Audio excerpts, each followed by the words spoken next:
صباح النور، كنتمنى تكونوا بألف صحة وسعادة ورمضان مبارك سعيد. الله يدخلوا عليكم بالصحة والسلامة وكاع اللي تمنيتوه ان شاء الله. الوصفة ديال اليوم هي بريوات باللوز، خطوة بخطوة بطريقة مبسطة، كيجيو روعة في المذاق، مقرمشين معسلين ومعلكين. غنعطيكم السر باش يبقاو معسلين. نبداو على بركة الله. اول حاجة كنديروها قبل بليلة هي كناخدو اللوز نغسلوه مزيان من التراب ونغليوه، يعني نغليو الماء ونكبوه على داك اللوز، نحسبوا ليه 3 ديال الدقائق وماشي اكثر، ونبردوه يعني نزيدوه الماء بارد ولا غير نصفيه ونبداو نفسخوه، يعني نزولوا ليه القشره ديالو. بعد ما كنفسخوا الكميه اللي عندنا ديال اللوز يعني كنقشروه، غادي نغطيوه بشي منديل ونخليوه يبات حتى كينشف مزيان مزيان، وهذا هو السر ديال نجاح العقده ديال اللوز. دابا غادي نشوفوا المكونات اللي غتخصنا لهاد البريوات. عندنا 500 غرام اولا نص كيلو ديال اللوز، ناخذ رابعه كنقليوها في الزيت اللي بارده حتى كتحمر وكنطحنوها، والرابعه الاخرى كنخليوها كما هي هكاك وكنطحنوها مزيان مزيان. عندنا راس معلقه صغيره ديال القرفه، قرصه ديال مسكه حره، و100 غرام ديال السكر سنيده، والملح بطبيعه الحال لتصحيح الذوق، وشويه ديال الماء الزهر الا احتاجيناه. وغنحتاجو كذلك 100 غرام ديال الزبده كندوبوها حتى كنحصلوا على بوغ نوازيت، وغادي نحتاجو نص كيلو ديال ورقه البسطيله، والعسل بطبيعه الحال. اللي بغات الوصفه ديالو غتلقاها في القناه. نبداو في تحضير العقده ديال اللوز. كناخذوا اللوز اللي عندنا كامل كنعاودو نطحنوه مع الكميه اللي عندنا كلها ديال السكر سنيده، او كنطحنوا كل ربعه ديال اللوز مع نصف الكميه ديال السكر اللي المهم اللي بغيتو، يا تجمعوهم يا تفرقوهم. بعد ما طحنا اللوز ديالنا مع السكر سنيده كنزيدوا القرفه والملح والمسكه حره، ونبداو نضيفوا الزبده، وحنا كنعجنوا العقده ديالنا مزيان بيدينا، كنبقاو نعركوها بالكف ديالنا، ولا بقى ناشف وحتاجينا نزيدوا ماء الزهر كنزيدوه حتى كنحصلوا على عقده اللي كتكون كتجمع وتكون معلكه.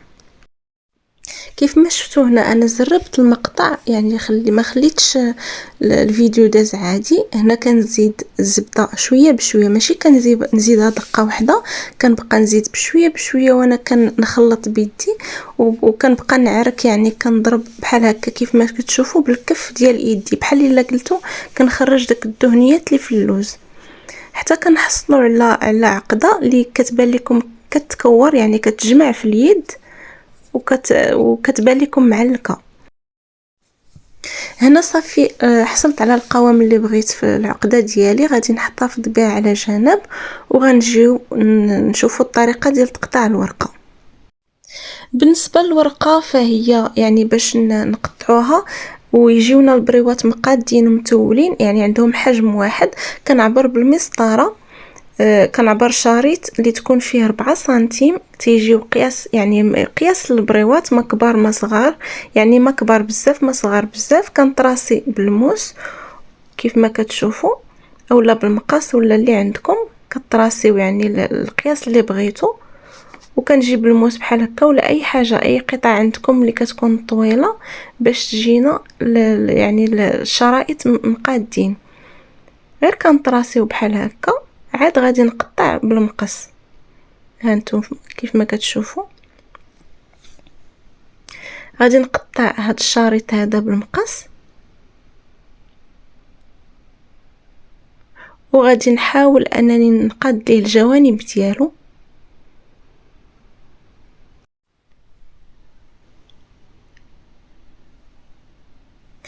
كيف ما كتشوفوا دابا انا حيدت الجوانب، يعني دوك الجوانب اللي كيكونوا قاصحين. هنا حصلت على مستطيل اولا اشرطه. غنكمل بهذه الطريقه هذه، يعني ناخذ العبار غير بهذا الشريط هذا الا بغيتو، حتى كنكمل كنحصل على هاد الاشرطه كيف ما هكا. كنحتفظ بهم في بلاستيك يعني باش ما تقصحش لينا الورقه. غنحتفظ بهم في هذا نغطيهم في هذا البلاستيكه ونخليهم حدايا، ونبقى نهز بشويه بشويه. بعد ما قطعت الاشرطه ديال الورقه في حجم واحد، يعني باش نسهل عليا الخدمه، كنحط قدامي مجموعه ديال الاشرطه، طبعا الجهه الملسه كتكون لتحت والحرشه الفوق، هذه هي القاعده ديال الورقه. كنستفهم كاملين على هذا الشكل هذا، راني مجتهدة بطبيعة الحال، زلافة فيها الزبدة والزيت، وزلافة أخرى فيها بياض البيض. والعقدة اللي وجدت حتى هي ما كنديرهاش كرات، يعني كنخليها كيف ما هي، كنبقى نهز الكمية اللي بغيت بيدي وكنبدا نوزع على الأشرطة. اولا كندهن النص ديال الاشرطه بالزبده والزيت اللي عندي، غير النص كيف ما كتشوفوا. هاد الطريقه هذه كتسهل الخدمه، يعني كتخليك تخدمي بزاف ديال البريوات في مره واحده بلا ما تبقاي تسرحي بكل وحده بوحدها. دابا غنجيب العقده اللي عندي، العقده ديال اللوز اللي عندي، كنهز كميه بحال هكا بيدي وكنبدا نوزع على الاشرطه اللي قدامي. عيني ميزان، يعني قيمه ديال 5 غرام في كل بريوه كيف ما كتشوفوا. ما كنديرش يعني ما كنديرهاش كويرات من الاول، كنبدا نهز غير هكا كما شفتوا كميه في كل بريوه تنحطها بحال هكا، عاد غنجي نلفهم من بعد. غادي نستمر كيف ما شفتوا، يعني غنكمل هاد العقده اللي عندي ونستفها في هاد البريوات، وغنبدا نلف البريوات بطبيعه الحال. كتردوا البال القناه، دوك القنات خصهم يكونوا مسدودين مزيان، ونحاولوا اكيد نوصلوا العقده لكاع الجوانب. الطريقه راها باينه وواضحه في الفيديو، كنتمنى تكون باينه لكم. انا غادي نصور لكم من جهه اخرى باش تبان لكم اكثر. بطبيعه الحال ما غاديش نسرع الفيديو، غنخليه كيف ما هكا باش تبان لكم الطريقه مزيان.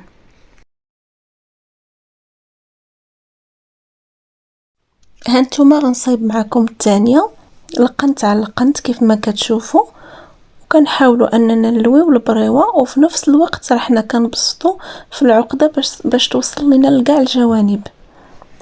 كيف ما كتشوفوا كيولي عندنا مثلث بحال هكا، وكنلويو كنبداو نلويو وحنا كنزيروا شويه شويه، ماشي كنزيروا بزاف. وردوا البال القناه كيف ما قلت لكم باش ما تحلش لينا في القليان، يعني ما تخرجش لينا العقده في الزيت فاش نكونوا كنقليو.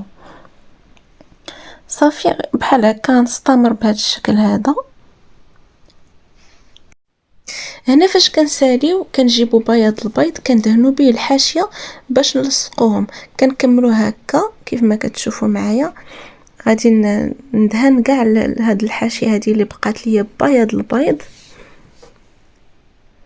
لان هذه هي الكوله، هذه هي اللي غادي تخلي البريوه ديالنا تشد في راسها وما تحلش لينا في القليان. كندهن كيف ما كتشوفوا بحال هكا، وغنبدا نسد البريوه ديالي.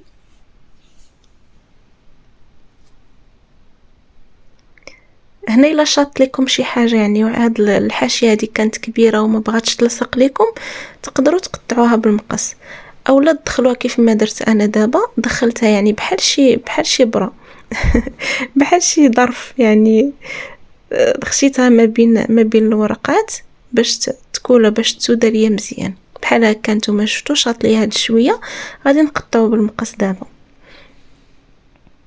بحال هكا.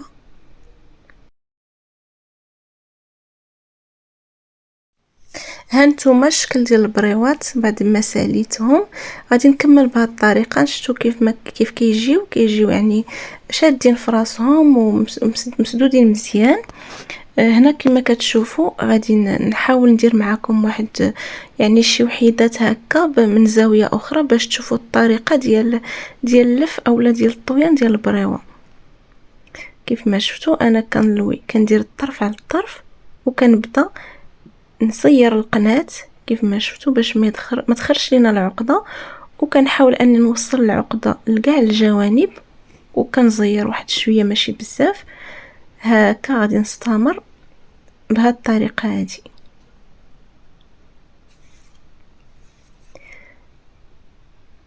بنفس الطريقه غادي ندهن البيض في الحاشيه يعني من الاخير، وغادي نسد البريوه ديالي كيف ما كتشوفوا. الحاشيه كنحاول اني ندخلها هنا، اولا الا ما كانت صغيره وما غاديش تدخل لينا نقطعها بالمقص. هكا كتكون البريوه ديالي.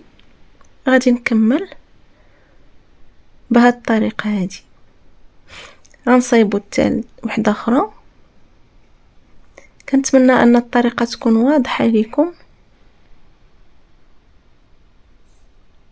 كيف ما كتشوفوا دائما كنحاول اني نوصل العقده لكاع الجوانب، كندير ضغيطه خفيفه وكنلوي.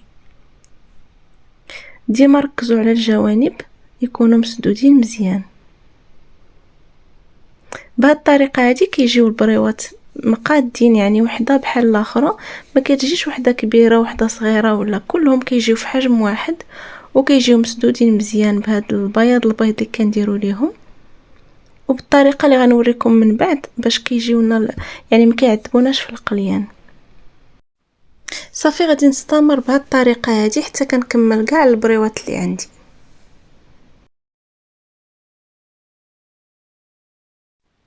هنا بعد ما ساليت البريوات كاملين اللي عندي كيف ما كتشوفوا، وباش ما يعذبوناش في القليان ويتحلوا لينا كنسرحهم. هادو شي بريوات كنت عزلتهم درتهم مسوسين، ما درتش فيهم السكر على حساب الوالده ديالي. وكيف ما كتشوفوا انا سرحتهم فوق شي فوق بلاطو بحال هكا. كيف ما كتشوفوا كنخليوهم حتى كينشفوا مزيان تقدروا تخليوهم يباتوا كاع. وحتى الا بغيتوا تحتفظوا بهم في المجمد كتجمعوهم في شي بواطه وكتفصلوا بيناتهم ببلاستيك غذائي حتى النهار تبغيوهم، وجبدوهم مباشره قليوهم في الزيت اللي تكون سخونه مزيان. بالنسبه للقلي فخاص البريوات يكونوا عايمين في الزيت. كيف ما كتشوفوا المقله عندي عامره، يعني تكون عامره باش ياخذوا حقهم في القليان وما يكونوش البريوات ملامسين للقاع ديال المقله، حيت هكا كيجيو محروقين. الزيت كما قلت لكم تسخن مزيان عاد نبدا نقلي البريوات. كنوضع البريوات ديالي في المقله وكنقص العافيه، كنصبر عليهم واحد شويه حتى كيشدوا راسهم، عاد كنبدا نحرك. يعني ما كنوقفش التحراك باش يجيو البريوات محمرين بنفس الدرجه، ماشي شي محمر وشي لا. هانتوما غادي تلاحظوا معايا انا غادي نبدا نحرك. صافي كنبقى نحرك حتى كياخذوا البريوات ديالي اللون. يعني غادي نصفيهم ونوضعهم مباشره في العسل ونخليهم فيه ونمشي نقلي الباقي ونستمر هكا حتى كنسالي كاع البريوات اللي عندي. كيف ما شفتوها هما البريوات، يعني القليه الاولى درتها في العسل والمقله الاخرى راه كتقلى. غادي نبقى نحرك فيهم نخليهم هكا، هادو اللي في العسل نخليهم هكا حتى كنوجد يعني القليه الاخرى. انا دابا غادي نبدا فيها. كنوضع البريوات ديالي في الزيت وكيف ما الاول كنصبر عليهم واحد شويه، عاد كنبدا نحرك فيهم، كنستمر في التحرك ما نوقفش حتى يعني كياخذوا البريوات ديالي داك اللون اللي باغا فيهم، اللون مذهب. عاد كيكملوا يعني التحمار ديالهم في العسل، لان العسل حتى هو كيزيدهم اللون. الباقي نتوما غتشوفوه في الفيديو. بالنسبه للعسل نسيت ما قلت لكم، فقد ما بغيتوا تقدروا تخليو فيه البريوات. يعني البريوات ديالكم خليوهم في العسل قد ما بغيتوا، ساعه ساعتين عاد تصفيوهم واحتفظوا بهم.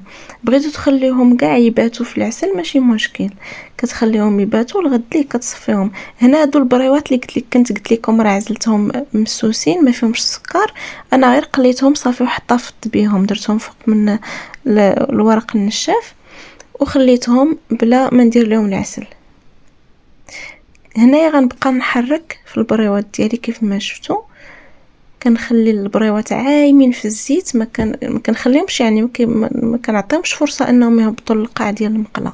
هانتوما كتشوفوا كيتحمروا كيكونوا كلهم في لون واحد كيف ما شفتوا. هانتوما دابا غادي يبان لكم البريوات ديالي خداو اللون اللي بغيت. غادي نصفيهم وغادي نوضعهم مباشره في العسل. صافي بارك عليهم. هنا كنصفيهم وكنوضعهم في العسل ونخليهم يتعسلوا على خاطرهم. بالنسبه للعسل ديال البريوات فضروري يكون عاقد، يعني ما يكونش جاري باش يلصق لينا في البريوه. خصو يكون عاقد وشاد في راسو. ملي كديري فيه البريوه هكا كيبان لك قاصح. هنا راه العسل عندي بارد ومع كنحط البريوات كيكونوا سخانين كيكون العسل بارد، يلا كيجيوهم هذوك.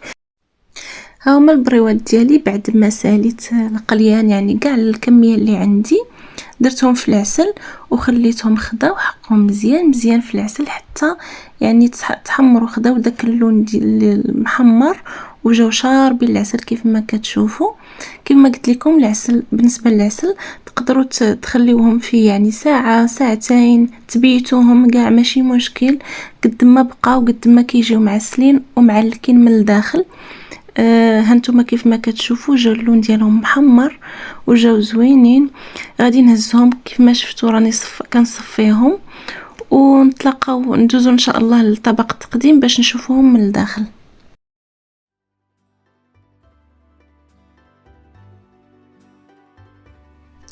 هانتوما الشكل النهائي ديال البريوات ديالنا كيفاش جاو مقرمشين ومعسلين ومحمرين كيف ما كتشوفوا، معلكين من الداخل والمنظر تيشهي.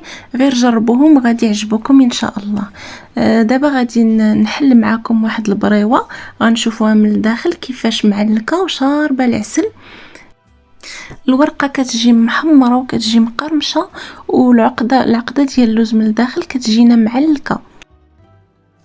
بالنسبه لهاد المقادير او لهاد القياس اللي وريتكم فغادي يعطيكم 89 حبه، يعني 89 بريوه اللي غادي تعطيكم هاد الكميه هذه ديال اللوز وديال الورقه اللي عطيتكم. كنتمنى انكم تجربوا هاد البريوات هادو، تبعوا الفيديو كيف ما هو، وتبعوا كاع النصائح اللي قلت لكم، وان شاء الله غادي يصدقوا لكم هاد البريوات ويجيكم زوينين ومعلكين من الداخل ومقرمشين وما كيلواوش لكم، ما كتلواش لكم الورقه من بعد. وصلنا لنهايه الفيديو، كنتمنى تكون عجباتكم هاد الوصفه، وما بقى لي الا نقول لكم مع السلامه، نتلاقاو في فيديو جديد مع وصفه جديده ان شاء الله. الى اللقاء.